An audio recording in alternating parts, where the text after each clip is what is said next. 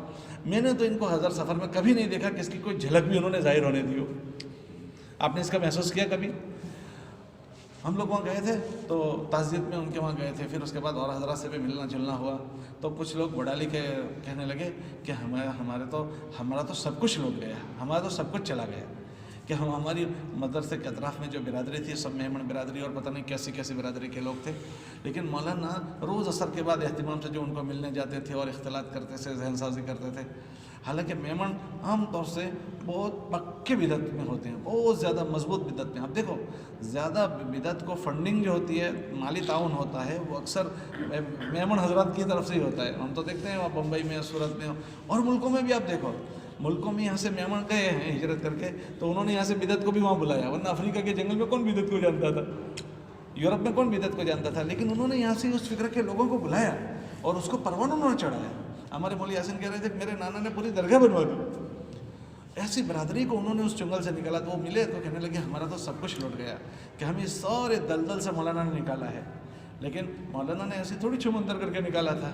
مولانا کی جو باتیں لوگوں سے سنی، اس دن ہم وہاں کے اسلام پورہ مدرسے میں تھے، تب ابو بکر بھائی سنا رہے تھے کہ 25 سال ہو گئے مولانا کو کہ وہ اپنی فیملی کے ساتھ اپنی عید نہیں کر پائے ہیں۔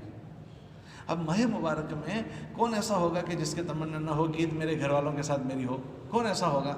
لیکن مولانا کی باتیں سنا رہے تھے کہ 25 سال گزر گئے، نہ ماہ مبارک گھر میں گزارا ہے، نہ ماہ مبارک کے بعد جو عید ہے وہ اپنے بچوں کے ساتھ وہ کر سکے ہیں۔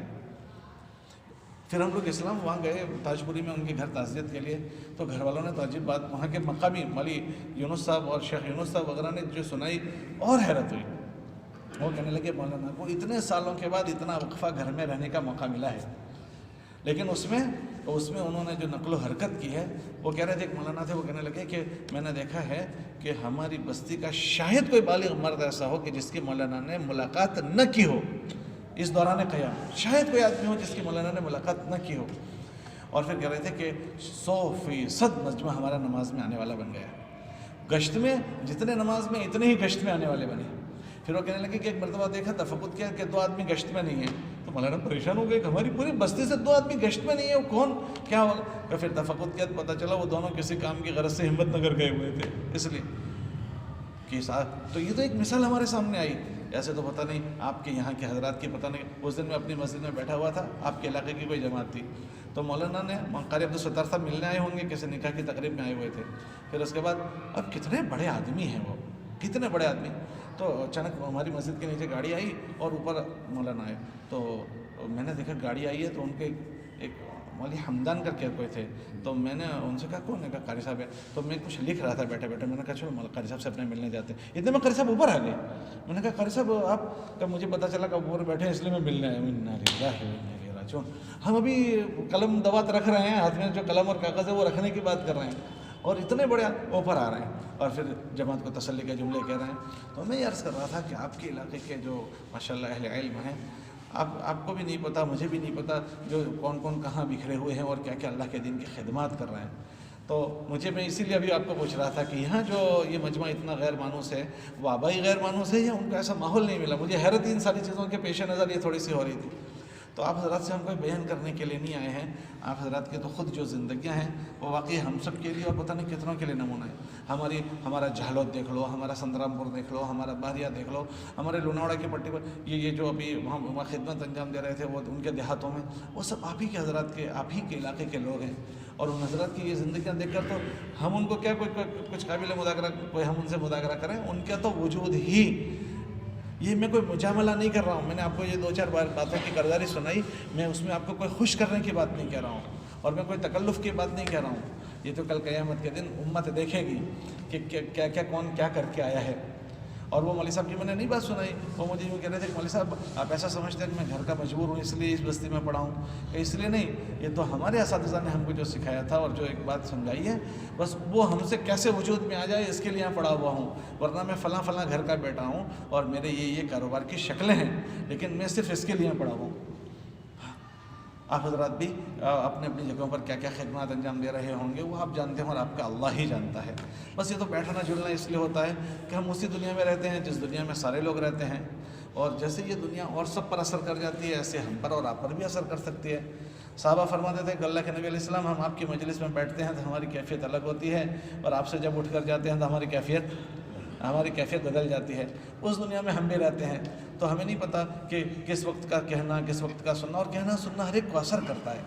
جو باتیں کانوں میں پڑتی ہیں وہ کانوں پر پڑنے والی آواز ہر ایک پر اثر کرتی ہی کرتی ہے، وہ چاہے اچھی آواز ہو یا غلط آواز ہو. ایک بار سنے، 2 بار سنے، 10 بار سنے تو اس کی آپ دیکھو آدمی اچھا خاصا سکون سے بیٹھا ہے اور گانا کہیں بجا ہوتا ہے تو اگر جس کی اس سے مناسبت ہوتا ہے نا، گانا سننے والے یوں ہی ہلنے لگتے ہیں، یوں ہلنے لگتے ہیں، یوں ہلنے لگتے ہیں.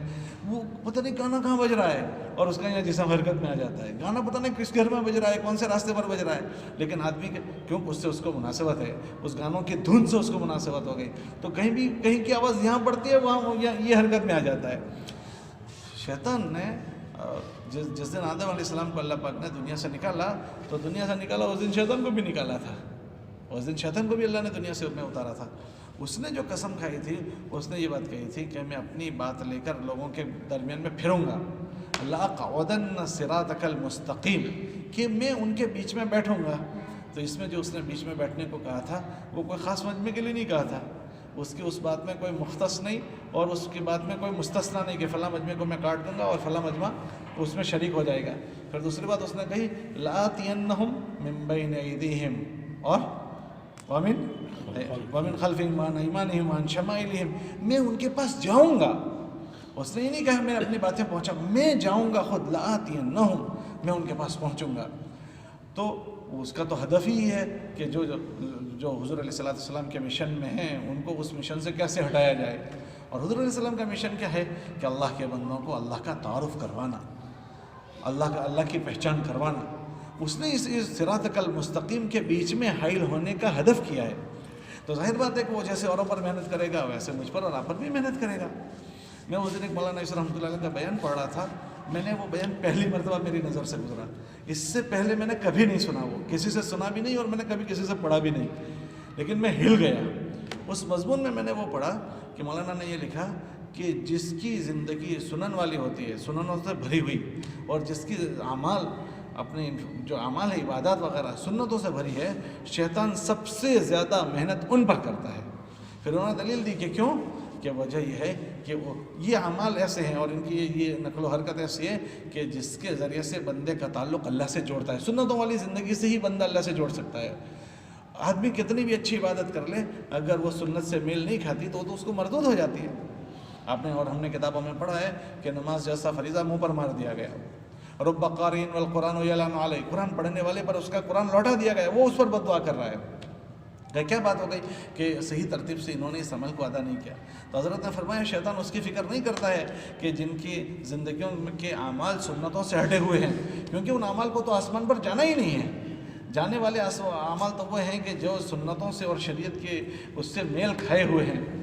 تو جس کے میل کھائے ہوئے ہیں ان پر شیطان کی سب سے زیادہ محنت ہوتی ہے، سب سے زیادہ محنت. تو اگر ہم دیکھا جائیں تو سب سے زیادہ سنت والی زندگی جس کی ہو سکتی ہے وہ اہل علم کی ہوگی، کیونکہ ان کا نام ہی ہے مولوی صاحب. مولانا کا کیا مطلب؟ مولا والا. کہ یہ لوگ علم کے راستے سے وہ بات سمجھے ہوئے ہیں کہ کس عمل کو کیسے ادا کرنا ہے. علم مولا ہو جسے ہے وہ مولوی، علم مولا ہو جسے ہے وہ مولوی. ایک اس دن پڑھ رہا تھا کہ فضل کریم رحمۃ اللہ علیہ نے ایک مضمون باندھا تھا، تو اس میں آگے مولانا عیسیٰ رحمۃ اللہ علیہ کے حوالے سے کیا فرماتے تھے کہ آدمی جتنا بڑا بنتا چلا جاتا ہے اس کے پیچھے شیطانی طاقتیں بھی اتنی بڑی بنتی چلی جاتی ہے کہ وہ جس سطح کا آدمی ہوتا ہے شیطان کی طاقت بھی اس کے ساتھ اتنی ہی بڑی ہوتی ہے. اور یہ روایت حضرت عائشہ رضی اللہ تعالیٰ عنہ کی کہ جب آدمی پیدا ہوتا ہے تو اس کے ساتھ اس کا شیطان بھی پیدا ہوتا ہے، اس کا شیطان بھی، اور وہ اس کے جسم میں ایسی گردش کرتا ہے جیسے خون، یجری کا مجرد دم، اس کے جسم میں ایسے چلتا ہے جیسے خون. تو حضرت عائشہ رضی اللہ تعالیٰ عنہ نے فرمایا کہ اللہ کے نبی علیہ السلام پھر آپ کے ساتھ بھی شیطان پیدا ہوا؟ کہ جی میرے ساتھ بھی پیدا ہوا. تو پھر لیکن فرمایا کہ لیکن وہ مسلمان ہو گیا ہے، وہ شیطان میرا جو اللہ پاک نے ہر ایک کے ساتھ اس کا شیطان پیدا کیا ہے. تو کہا وہ مسلمان ہو گیا. لیکن جو آدمی جتنی بڑی خدمات میں ہوتا ہے اس کے ساتھ شیطانی طاقت اتنی ہی بڑی طاقت لگاتی ہے. لیکن جب ایمان والا اس کے مقابلے میں عزیمت پر جمتا ہے تو پھر اللہ پاک اس پر اس کو غلبہ دیتے ہیں. ورنہ اگر وہ اللہ پاک غلبہ نہ دیتے تو ہم تو اتنا جو کر سکتے ہیں وہ بھی نہ کر پاتے. کتنی مرتبہ اس نے وسوسوں میں ہم کو مبتلا کیا ہوگا, کتنی مرتبہ اس نے ہم کو مختلف حالات میں گھیر لیا ہوگا. مولانا علیہ صاحب کا ایک مضمون ہے, حضرت اس میں فرماتے تھے کہ شیطان کے پاس 80,000 داؤ ہے, 80,000. اس میں 10,000 داؤ وہ ہیں جو ظلماتی ہیں, جس میں آدمی کو وہ گناہوں کے راستے سے گمراہ کرتا ہے. ورنہ وہ نورانی حجابات, نورانی راستوں سے ہی آدمی کو خیر سے ہٹا دیتا ہے. کہ اوپر کے راستے میں تھا اس سے نیچے لے آؤ. مثال کے طور پر مثال کے طور پر کہ ابھی نماز کا وقت تھا عصر کا, اب عصر کی نماز کے وقت میں عصر کی سنتوں میں جو ملے گا اس کے بدل اور بھی کوئی عمل کیا جائے تو کیا وہ چیز ملے گی جو عصر کی سنتوں میں ملنی ہے؟ تو آدمی کو یہ مطمئن کرے گا چلو آج کی تلاوت باقی ہے, تلاوت کرنے بیٹھ جائیں, چلو آج کی تسبیح باقی ہے تو تسبیح پڑھنے بیٹھ جائیں. تو اس نے اس کو غلط کام میں نہیں مشغول کیا, لیکن اس کو جو 4 رکعت سنتوں میں عصر کی ملتا وہ اس وقت کی تلاوت میں نہیں ملے گا. بھائی تلاوت کا وقت تو بعد میں بھی بچے گا اس کے پاس, لیکن آج اگر اس کے عصر کی سنتیں فوت کروا دی تو کیا اس کا کوئی بدل اس کو ملے گا؟ کہ وہ گئی. جس وقت کا جو عمل ہے اس سے اس کو ہٹا کر دوسرے عمل میں. تو مولانا علیہ السلام رحمۃ اللہ علیہ فرما دیتے ہیں کہ اس کے پاس 70,000 نورانی دعوت ہے, 70,000. 80 میں سے 10,000 وہ دعوت ہے جو ظلماتی ہے, باقی 70,000 تو وہ ہے کہ جو نورانی دعوت ہے. تو اللہ کا احسان ہے کہ اللہ نے ہم سب کو اس پہ مشغول کیا ہے, تو ہم بھی ان مذاکروں کے محتاج ہوتے ہیں. ہمارے نبی علیہ السلام نے فرمایا ذکر فإن الذکر تنفع المؤمنین. تو اس مومنین میں ہم سب شامل ہیں. اسی لیے مذاکرے ہوتے ہیں تاکہ خدا نہ کرے وہ ہے نا تلبیس ابلیس کہ وہ پتہ نہیں کیسے راستوں سے اگر کون سے نبض دبا دیتا ہے. شیطان جو ہے, شیطان اس کو اللہ پاک نے نبیوں سے پہلے پیدا کیا ہے, نبیوں سے پہلے وہ پیدا ہوا ہے, اور اس نے سارے نبیوں پر اپنا زور لگایا ہے, سارے نبیوں پر اس کی طاقت لگی ہے. وہ سب کی نبض دبانا جانتا ہے کہ کس کی کون سے نام سے نبض دبانے کی, کسی کے بیوی کے نام سے, کسی کے امی کے نام سے, کسی کے بچوں کے نام سے, مختلف راستوں سے. وہ کب کے آپ دیکھو نا, آدم علیہ السلام جنت میں ہیں تو جنت میں وہ ورغلانے کے لیے گیا تو وہ قابو میں نہیں آئے, تو اس نے وہاں عورت کو استعمال کیا, ان کے گھر والوں کو استعمال کر رہا ہے. اپنے رمیہ جمرات پر جاتے ہیں تو 3 جگہ کنکر مارتے ہیں, تو ہم علماء ہی تو کہتے ہیں کہ بھئی یہاں کیوں مارتے ہیں, کہ اس نے ابراہیم علیہ السلام کو ورغلایا, وہ نہیں قابو میں آئے تو بیوی کو سمجھانے گیا, وہ نہیں قابو میں آئے, بچے کو سمجھانے گیا. یہ تینوں جگہ پر یہ واقعات پیش آ گئے. وہ اپنی بات ورغلانے کی وہ اس میں پیچھے ہٹ نہیں کرتا ہے. اس کی تو آخری کوشش یہ ہوتی ہے کہ موت تک آدمی پر محنت ہو اور آدمی صحیح ڈگر سے ہٹ جائیں, صحیح فکروں سے ہٹ جائیں. تو یہ ہمارا آپس میں بیٹھنا, کہنا, سننا, یہ کوئی واعظ نصیحت کے لیے نہیں, من باب ذکر, یاد دہانی کے لیے. اور جو جتنا زیادہ ماشاءاللہ متوجہ ہے اعمال کی طرف, اور جس بندے کو اللہ جتنا استعمال کر رہا ہے, جس بندے کو اللہ پاک جتنا استعمال کر رہا ہے وہ بندہ بہت خوش قسمت ہے اور سعادت مند ہے. لیکن وہ اتنا ہی زیادہ ڈرے گا. ایک تو ہمارا شیطان دشمن ہے, اور اس سے زیادہ جو ہمارا سخت دشمن ہے وہ ہمارا نفس ہے. حضرت جی رحمۃ اللہ علیہ سے ایک مرتبہ کسی نے پوچھا, حضرت جی شیطان کو تو جو گمراہ کیا ہے وہ شیطان تو ہے, وہ ہم سب کو گمراہ کرتا ہے, لیکن شیطان کو کس نے ورغلا دیا؟ تو حضرت نے فوراً فرمایا کہ شیطان کو اس کے نفس نے ورغلایا تھا, کہ نفس کے ورغلانے سے تو وہ شیطان بن گیا ہے.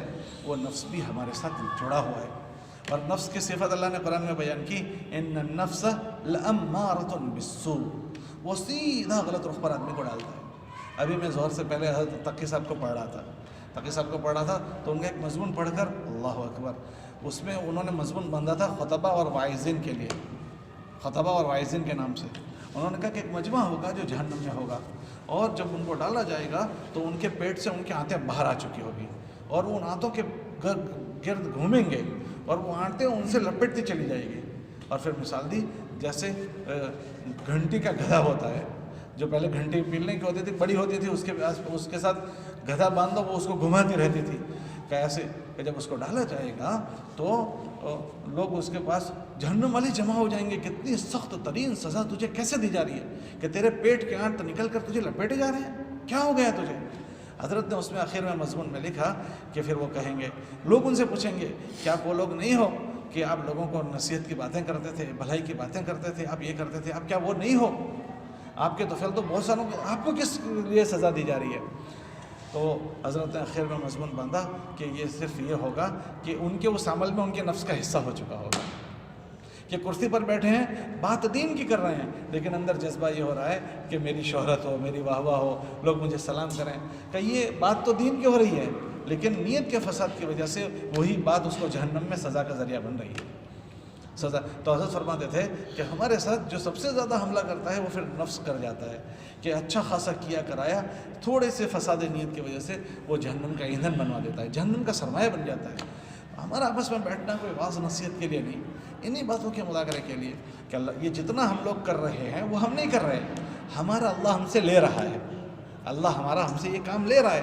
ورنہ ہم دیکھیں کہ علاقے میں، بستیوں میں کیسے کیسے باصلاحیت لوگ ہیں، کیسے کیسے بااستعداد لوگ ہیں، لیکن جس کو اللہ توفیق دیں انہی کا استعمال ہوتا ہے۔ اللہ یعلم حیث یجعل رسالتہ، کس سے کہاں کیا کام لینا ہے وہ اللہ ہی کی مشیت سے ہوتا ہے۔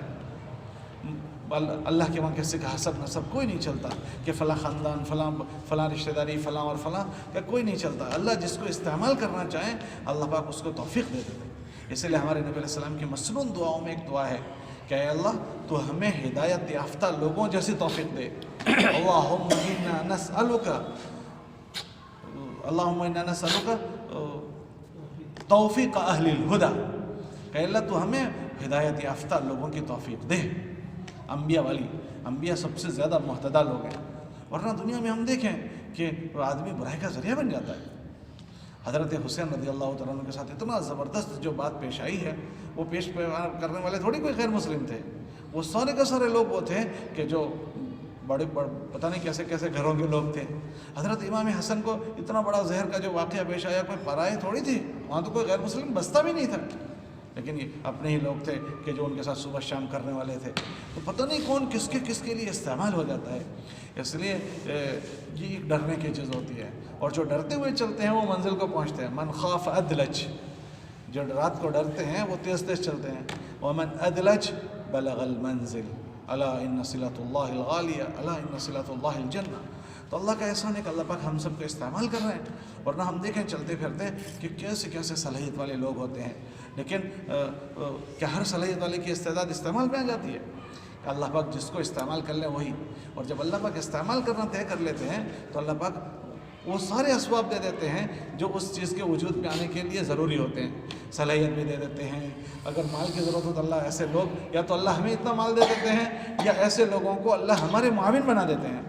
ہمارے نبی علیہ السلام، حضرت موسیٰ علیہ السلام کے بعد جو ہے نا، موسیٰ علیہ السلام کے بعد اللہ نے ان کو معاون دینے کے موقع پر کیا فرمایا؟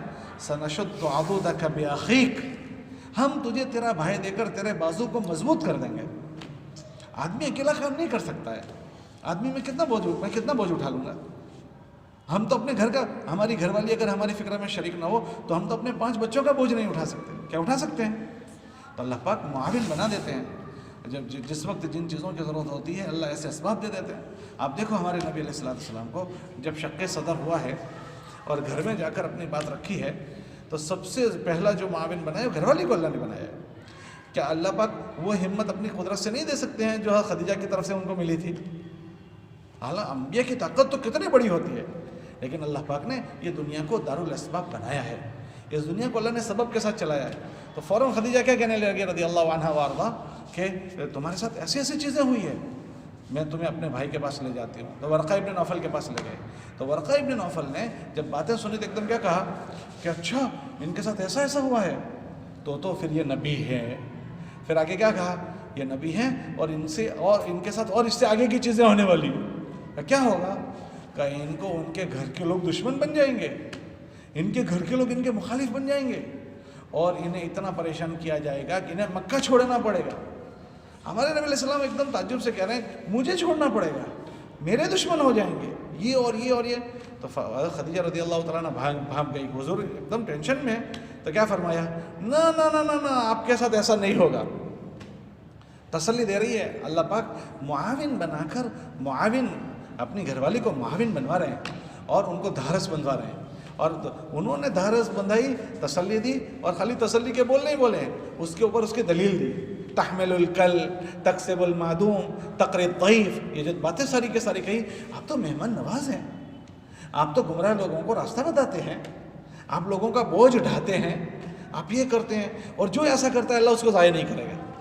کہ اللہ پاک نے اپنے نبی علیہ السلام کو تسلی کے لیے ایسے افراد دے دیے کہ جو ان کے ہجرت کے موقع پر حضور علیہ السلام جانے کی بات کہہ رہے ہیں کہ ابوبکر ہمیں سفر کرنا ہے، تو ابوبکر صدیق کیا فرما رہے ہیں کہ مجھے پتہ چل گیا تھا کہ اللہ آپ کو لے جائیں گے، میں نے پہلے ہی 2 اونٹنیاں تیار کر کے رکھی ہے۔ کیسے فدا، ایسے لوگ اللہ نے ان کو دیے کہ پہلے سے 2 اونٹنیاں تیار کر کے رکھی ہے۔ مکہ پہنچے مدینہ منورہ، مسجد کی جگہ کی ضرورت پڑ رہی ہے، تو پوچھی کہ بھئی یہ جگہ بہت مناسب ہے، یہ لے لی جائے۔ تو دونوں بیٹوں کو اللہ پاک ہی دل میں بات ڈال رہے ہیں، وہ پیش کر رہے ہیں کہ اللہ کے نبی آپ اس کو ایسے ہی قبول کر لو۔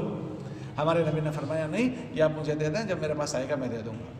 تو جب اللہ جیسے انبیاء علیہ الصلوۃ والتسلیمات کی مدد کرتے ہیں، ایسے ہی اللہ پاک نبیوں کا کام کرنے والوں کی بھی مدد کرتے ہیں۔ آپ دیکھ لیں کہ یہ 8,000 روپے تنخواہ، 10,000 روپے تنخواہ، لیکن اللہ پاک کیسے خوشحال رکھتے ہیں۔ آپ کسی مولوی صاحب کے متعلق نہیں سنو گے کہ وہ اتنا قرضہ کر کے فلاں کا بھاگ گیا، اتنا قرضہ کر کے مر گیا، اور اللہ پاک سکون کی زندگی جلا رہا ہے اور عافیت کے ساتھ جلا رہا ہے۔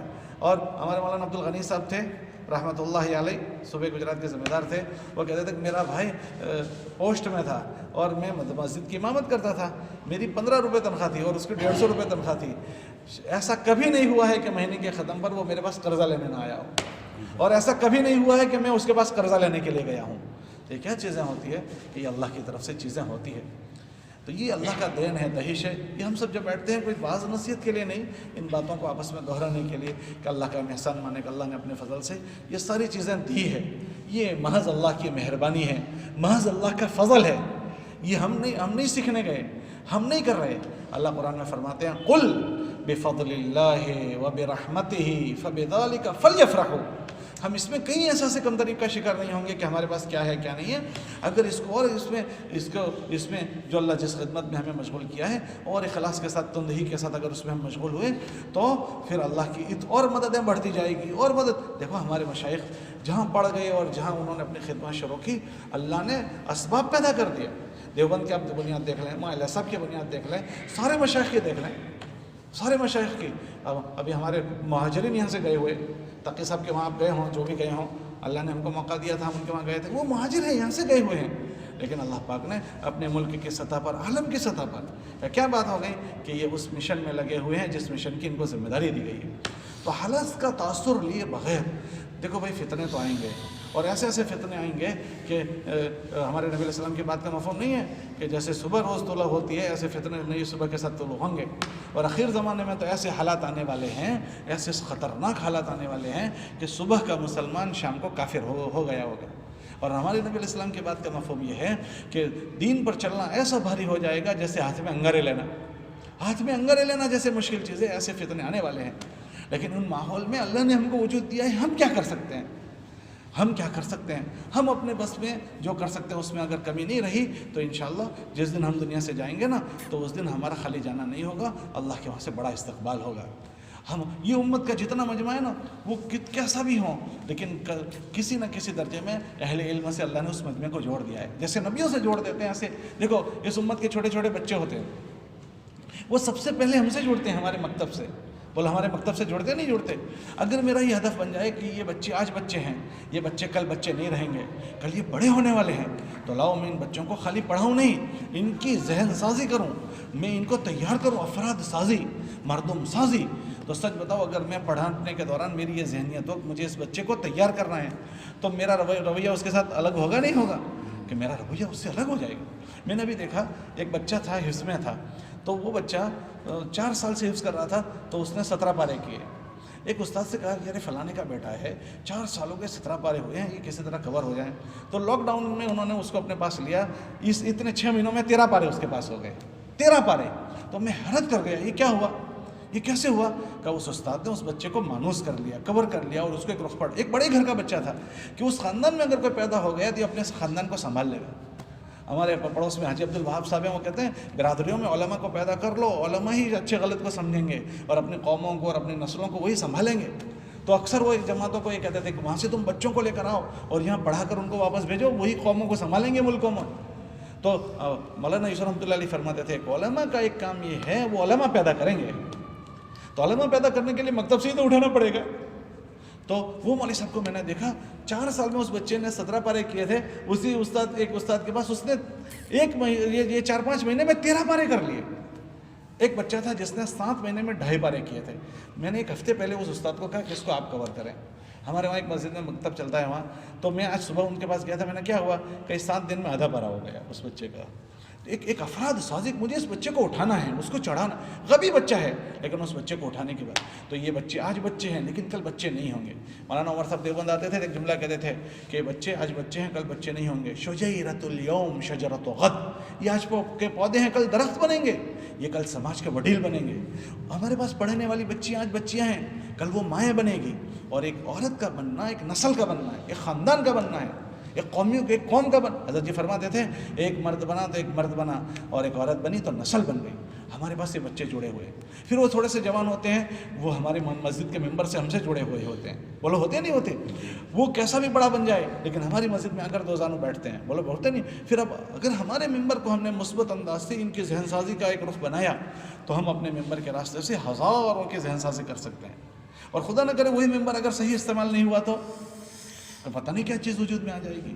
ہماری مستورات میں مذاکرے ہوتے ہیں تو اکثر ہمارے اہل علم بات کرنے کے لیے جاتے ہیں. میں ابھی کل باہر گیا تھا تو کہہ رہے تھے کہ ہم ہر ہفتے ہمارے سارے مستورات میں ہم علماء بات کرنے جاتے ہیں. تو مردوں کا مجمع اہل علم سے جڑا ہوا, مستورات کا مجمع جڑا ہوا, بچوں کا جڑا ہوا. ہمارا یہ ہدف بن جائے کہ ہمارا وجود اسی کے لیے کہ اللہ کا کلمہ دنیا میں زندہ ہو. اس کے لیے سارے مجمع جڑے ہوئے ہیں, اور محنت کے لیے اللہ پاک نے یہ مکاتب کا نظام دیا ہے, مسجد کی محنت ہم کو دی ہے, یہ تبلیغ کی اس ماحول میں عمومی محنت دی ہے. اب چھوٹوں پر تو ہماری مکتب کے رائن سے محنت ہو گئی, بڑوں پر محنت کے لیے اللہ نے اس زمانے میں ہم کو ایک عمومی محنت تبلیغ کے دی ہے. اس سے ہمارا ماحول بنے گا. اور یہ بڑے جو چودھری ہوتے ہیں نا, ہمارے سے وہ قریب ہوئے اور ہم ان سے قریب ہوئے, ان کی ذہن سازی کا ہمیں موقع ملے گا. اور اگر ہم نے ان سے اختلاط نہیں کیا اور ان کی ذہن سازی نہیں ہوئی تو پھر وہ بولی بولیں گے جو مارکیٹ کی بولی ہوگی, اور پھر ان کی بات چلے گی. کتابوں میں لکھا ہے نا, قوم تو اپنے بڑوں کے تابع ہوتی ہے. الناس علی دین ملوکہم, لوگ اپنے چودھریوں کے تابع ہوتے ہیں. چودھریوں کی جو سوچ ہوگی وہی ان چھوٹوں کی سوچ بنے گی, چودھریوں کی سوچ. اور اللہ پاک جن بستیوں کو برباد کرنا چاہتے ہیں تو ان کے چودھریوں کو غلط رخ دیتے تھے. امرنا مترفیہا ففسقوا فیہا, بڑوں کے راستے سے فساد قوموں میں آتا ہے. آپ دیکھو جتنے ریت رواج ہوں گے نا وہ اوپر سے نیچے آتے ہیں. ان کو سنبھالنے کے لیے اللہ پاک نے اس زمانے میں ہمیں عمومی محنت تبلیغ کے دی ہے. یہ ان کے سیر روزے لگنا, ان کے گھروں پر جا کر ان کی ملاقاتیں کرنا, ان کے پاس بیٹھنا. دیکھنے میں ہمیں کیا لگتا ہے کہ ہمارے سیر روزے لگے, دیکھنے میں کیا لگتا ہے کہ ان کے گھر پر ملاقات کی, لیکن یہ ان کی پوری سوچ کو, ان کے جذبات کو, ان کی فکروں کے بدلنے کا زبردست ایک محنت کا میدان. آپ حضرات ماشاءاللہ اس کو کر ہی رہے ہیں, لیکن جو حالات گزر رہے ہیں ان حالات سے ہم تاثر نہ لیں. ان حالات میں تو بلکہ ہماری محنت بڑھ جانی چاہیے. ہمارے مجمع کو ہمیں سنبھالنا ہے, ہمارے مجمع کی صحیح سوچ بنے, ان کی فکر کی صحیح تعمیر ہو. جو بھی ساری چیزیں ہیں وہ ہمیں سمجھانی پڑے گی تو ہمارے مجمع میں صحیح فکر باقی رہے گی. ورنہ خدا نہ کرے اگر ہم نے اپنی باتیں نہیں چلائی تو پھر کیا ہوگا, مارکیٹ میں جو بے حیائی کی باتیں ہیں, بے شرمی کی باتیں ہیں, وہ چیزیں ہمارے محلوں میں جگہ گھر کر جائے گی. آپ نے ہمارے بزرگوں سے سنا ہوگا, ہمارے اساتذہ ہم سب کو سناتے تھے, جب کسی علاقے سے ایک سنت ختم ہوتی ہے تو وہاں دوسری بدعت شروع ہو جاتی ہے. جب ایک سنت ختم ہوتی ہے تو وہاں اس کی جگہ بدعت لے لیتی ہے. ہماری جو باتیں ہیں وہ اگر ہم نے اپنی نہیں چلائی تو اس کی جگہ بے حیائی, بے شرمی کی پتہ نہیں کون سی باتیں چلے گی. یہ مسجد کی باتیں ہمیں چلانا. شیطان اپنی باتیں لے کر پھرتا ہے, لآتینہم من بین ایدیہم وعن ایمانہم وعن شمائلہم, یہ ساری جگہ سے وہ اپنی باتیں لے کر آتا ہے. ہم اپنے چلنے پھرنے کو معمولی نہ سمجھیں. آپ حضرات کا اپنی مشغولی کے ساتھ تھوڑا سا وقت فارغ کرنا, ان چودھریوں کے پاس جانا, محلے والوں کے پاس جانا, اور خصوصاً غریبوں میں 2 چیزیں ہوتی ہیں. غریبوں میں ایک غربت ہوتی ہے اور غریبوں میں ایک جہالت ہوتی ہے, اور یہ دونوں آدمی کو کفر کی طرف لے جاتی. کاد الفقر ان یکون کفرا, فقیر آدمی کو کفر کی طرف, جہالت کفر کی طرف لے جاتی ہے. مولانا علیہ السلام فرماتے تھے تم غریبوں کو اپنی محنت کا میدان بناؤ, ان میں تمہیں اللہ ملے گا, تمہیں اللہ. اور وہی لوگ اللہ کے دین کے زبردست مددگار بن گئے. ہرقل کے پاس جعفر طیار گئے تو ہرقل نے پوچھا کہ تمہارے نبی کے ساتھ دینے والے کون ہیں, تو فرمایا کہ غربا ہیں. کہا غربا ہیں تو جاؤ, تمہارے نبی سچے ہیں, نبیوں کو ساتھ دینے والے غربا ہی ہوتے ہیں. مالداروں کو بہت سارے دوست رکھتے ہیں, ان غریبوں کو کوئی دوست نہیں رکھتا. اگر ان غریبوں کے پاس آنا جانا ہو گیا وہ ہمیں اپنا سب کچھ دے دیں گے. تو ہماری محنت کا میدان یہ تھوڑا سا بن گیا, وہ بہت سارے فتنوں سے بچ جائیں گے. ہمارے مولانا عبد القادر صاحب جن کا ابھی انتقال ہوا, وہ سیٹھ آدمی تھے, ان کے سرنیم ہی ہے مولانا عبد القادر سیٹھ. مولانا اسماعیل صاحب سناتے تھے کہ ان کے جہاز چلتے تھے, ان کے بابا کے جہاز,